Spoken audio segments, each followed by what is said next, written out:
Hello, I'm Jeffrey Mishlove, host of Thinking Aloud. Our topic today is the Sanskrit tradition. My guest is Dr. Dean Brown, a theoretical physicist, Sanskrit scholar, entrepreneur, and translator of the Upanishads and the Yoga Sutras. Welcome, Dean. I'm very glad to be here. It's a pleasure to be with you.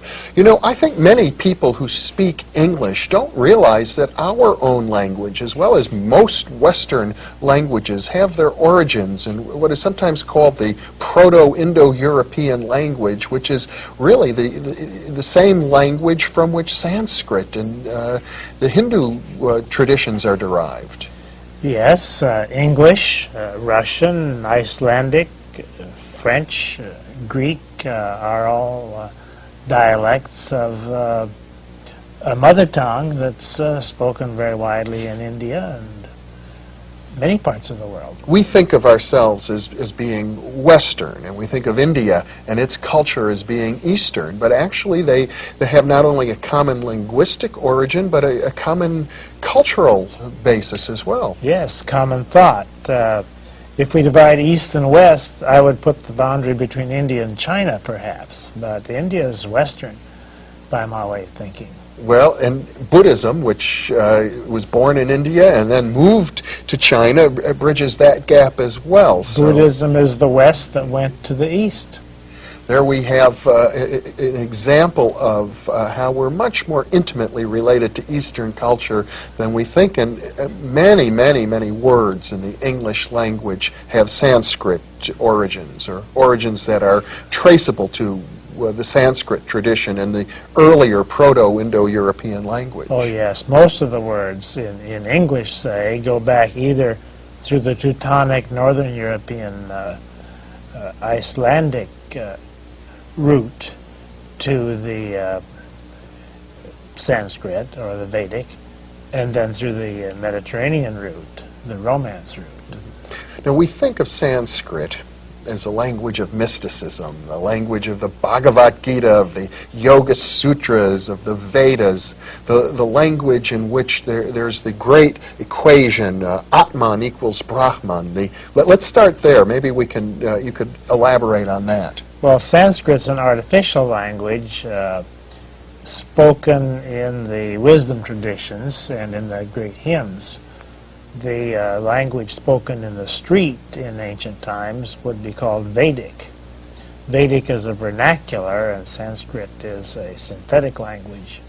Just like the Latin that Julius Caesar spoke would be vernacular, but the Latin that we have in medicine and law and botany and the church is not the street language. So Sanskrit was a formal language used by the priests and by the philosophers of ancient times. Yes. And it is very beautiful, but it wouldn't give you much of an idea of what's actually spoken in the bazaar. But there's a lot of abstractions that we find in Sanskrit that have permeated our modern idiom. Concepts like karma, concepts like Brahma. Yes, that's why we think of Sanskrit as a scientific language. Mm-hmm. The terms in Sanskrit are so precise that they're used in the street today in California, for instance, because the English equivalents don't exist. There are many, many words in Sanskrit that describe states of consciousness. States of consciousness, thinking, mentality.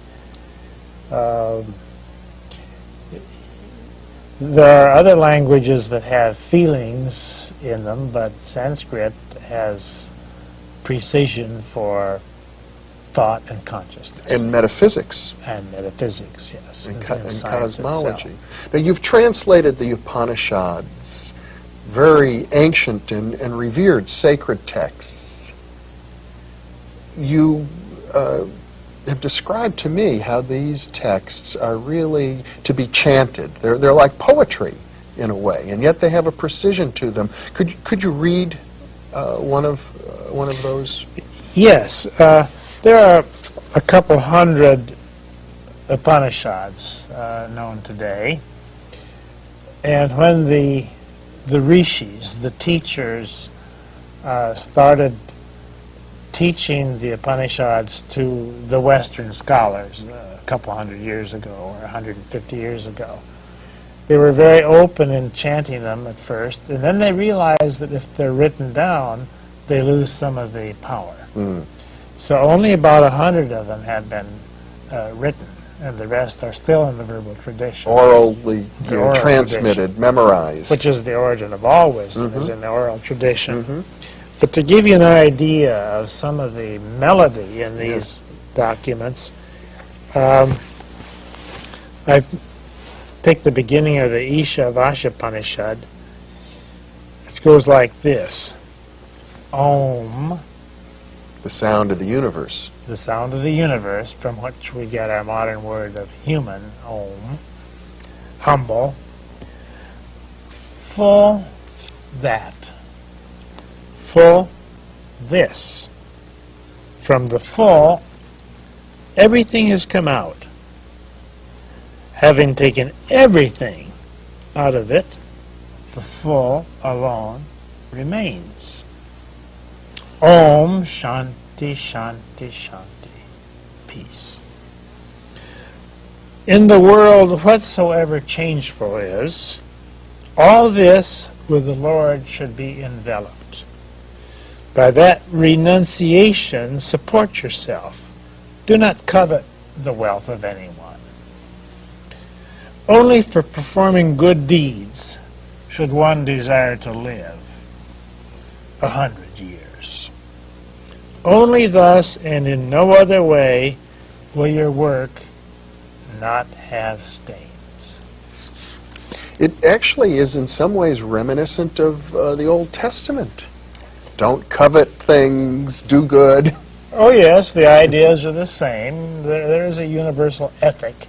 But then there's something a little deeper in there about non-attachment. Oh yes, the ideas have many layers of meaning. They just go on and on.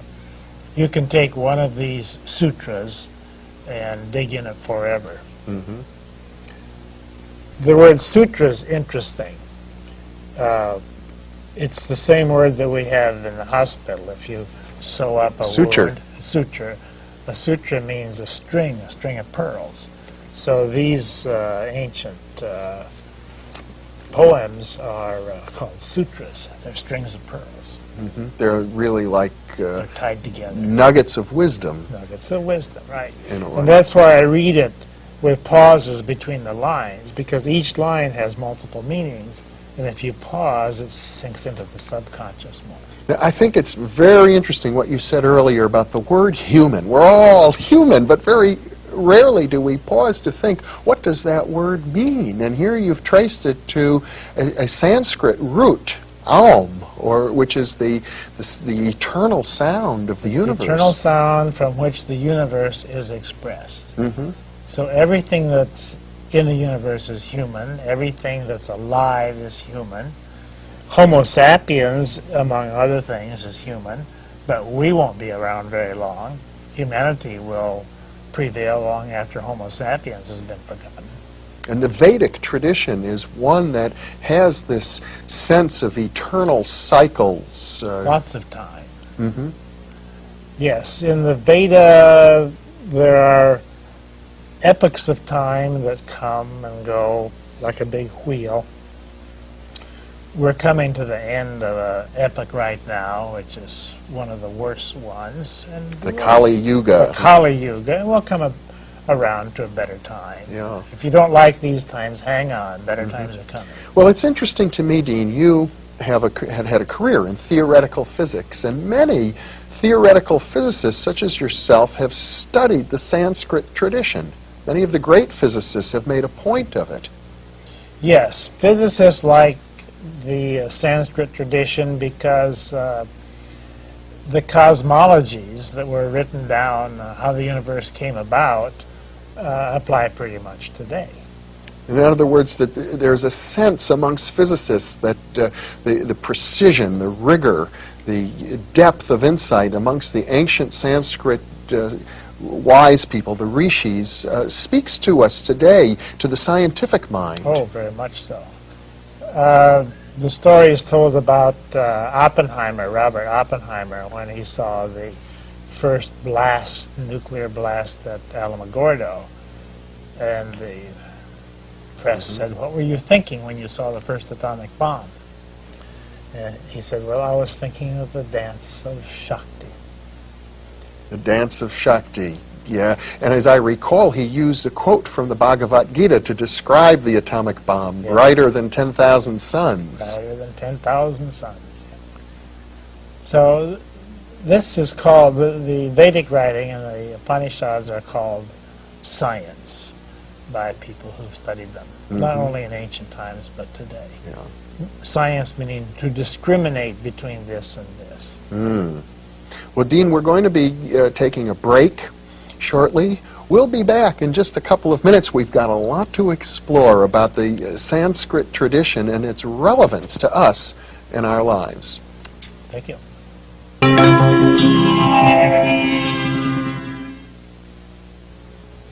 Welcome back to Thinking Aloud. I'm your host, Jeffrey Mishlove. We're talking about the Sanskrit tradition with physicist and Sanskrit scholar Dean Brown. Earlier, Dean, I mentioned what you might even think of as an equation, Atman equals Brahman, which to me is one of the fundamental insights of the Sanskrit tradition. The idea is, I think, the essence within each of us, Atman, is the same as the essence of the whole universe, Brahman. Yes, the biggest thing that you can think of is Brahman, ever expanding. It is all the universe and all the many universes, if we have parallel universes, all summed up into one unbounded, expanding everything. And also the supreme deity. And the supreme deity, Brahma. On the other scale, the smallest thing you can think about is your center, and your true self is smaller than any of the parts that go to make it up. It's not your body, it's not your ego, it's not your self-image, it's essential inside of all of those. And the equation of the Veda is Atman equals Brahman. That which is everything is that which is your essence, personally. That seems to be at the heart of all mysticism, really. Yes, I think all other forms of mysticism, all the other traditions, all the other cultures arrive at the same point.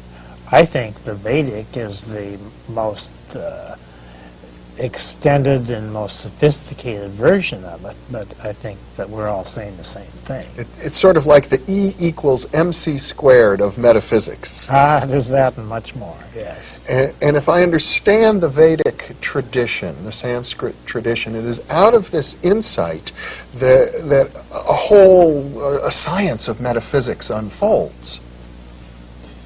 Yes, from this point, Atman equals Brahman, we get the whole cosmology of the ancient Indians, the ancient Greeks is derived from it because Greek is a Vedic subculture, and Latin, our modern science, is derived from it.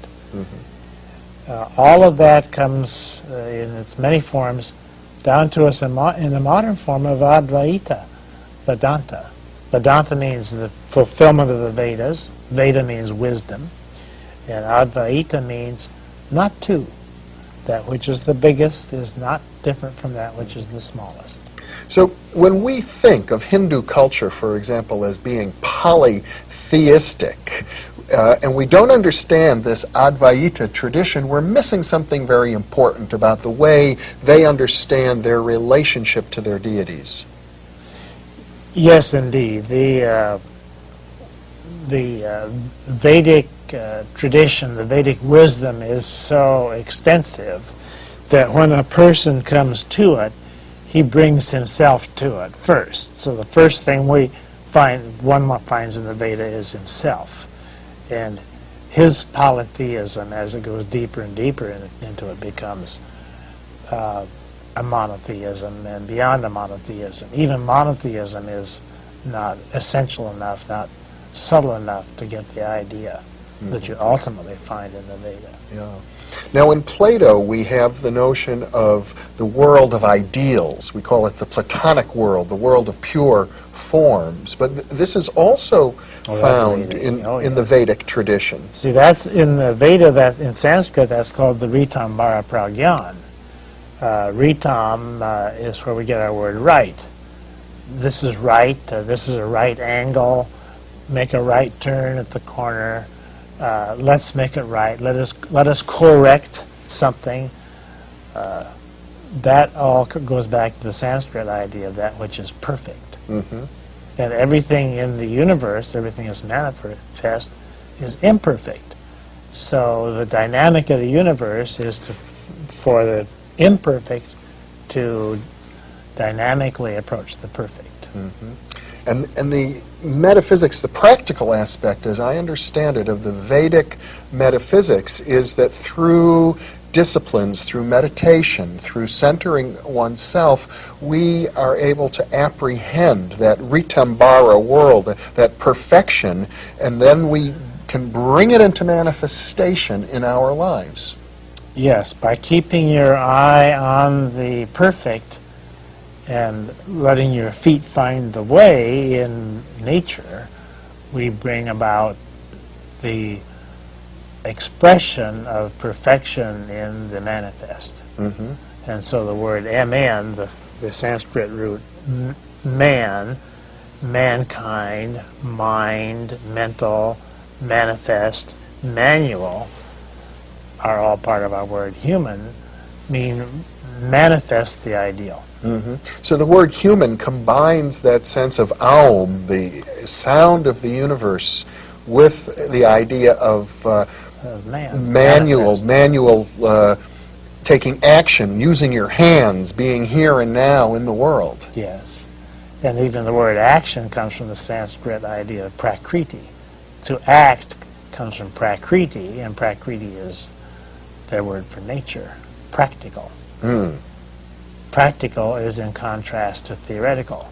We have theory and praxis.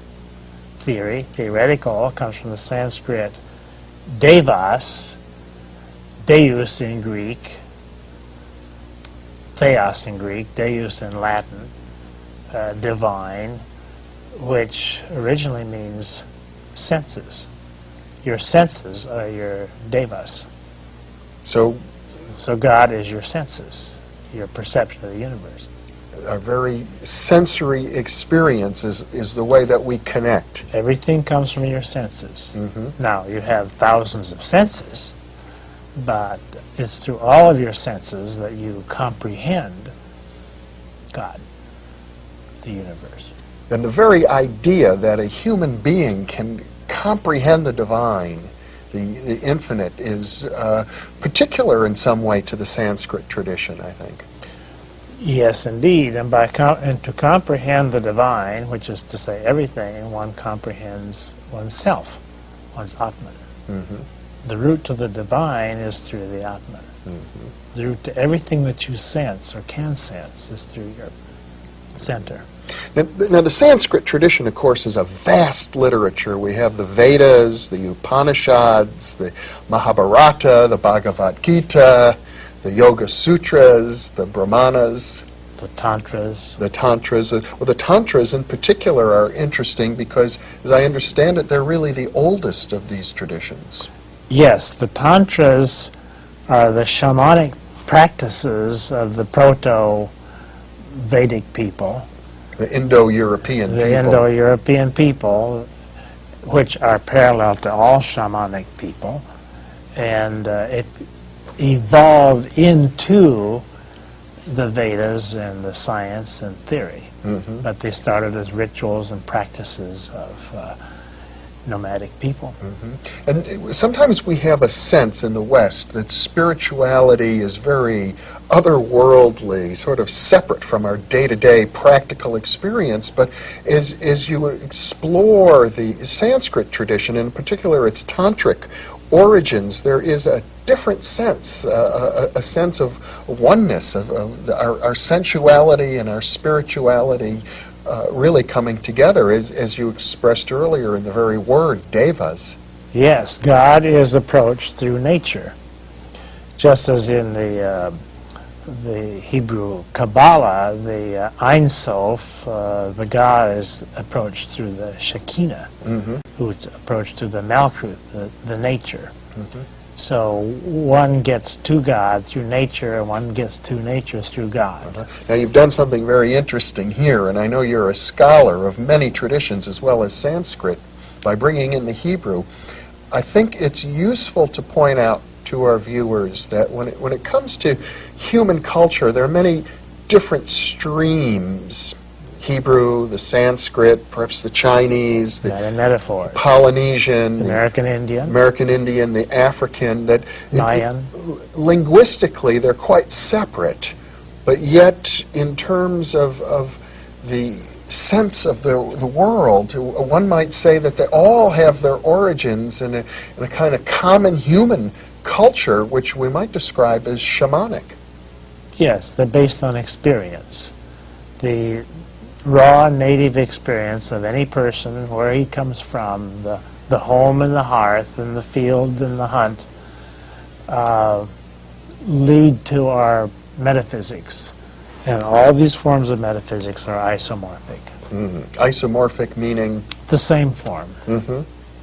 They have the same form. They're different ways of saying the same thing. And yet they appear quite different. Superficially, but they all reduce down to experience. Well, it's very interesting as we're exploring the Sanskrit tradition. What you're saying here is that although it doesn't share much history with the Hebrew tradition or the Polynesian tradition, when you begin exploring it in its depth, it's the same. We come to the same thing, yes. The Vedic way is a nice way to do it because it is so thoroughly developed. But one can do it in Polynesia just as well. Yeah.